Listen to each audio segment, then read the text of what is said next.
একজন ওল্ড প্লেয়ারের মুখ থেকে এই কথাটা তখনই বেরোয় যখন সে তার স্কিলকে হারিয়ে ফেলে।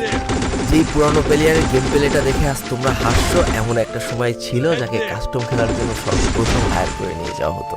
যেই পুরনো প্লেয়ারটার গেম প্লে দেখে আজ তোমরা হাসছো, একটাবার খোঁজ নিয়ে দেখো সেই প্লেয়ারটার গেম প্লে দেখেই একটা সময় অনেক মানুষ গেম খেলা শিখেছে।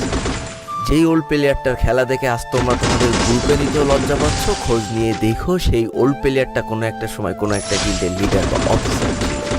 যেই ওল্ড প্লেয়ারটা আজ তোমাদের রিভাইভ দিতে যেতে ভয় পাচ্ছে, মনে রেখো একটা সময় ছিল যখন এই প্লেয়ারটাই পুরো মাঠ একা ফাঁকা করে বুয়া।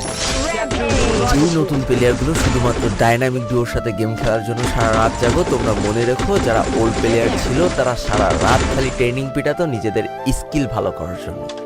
আমি জানি আজকের দিনে যারা অন ট্যাপ মারা প্লেয়ার তারা কখনোই ফিল করতে পারবে না যে বসে জুম করে উঠে হেডশট মারার মজাটা আসলে কি ছিল। আমি জানি যেসব ওল্ড প্লেয়াররা এই গেম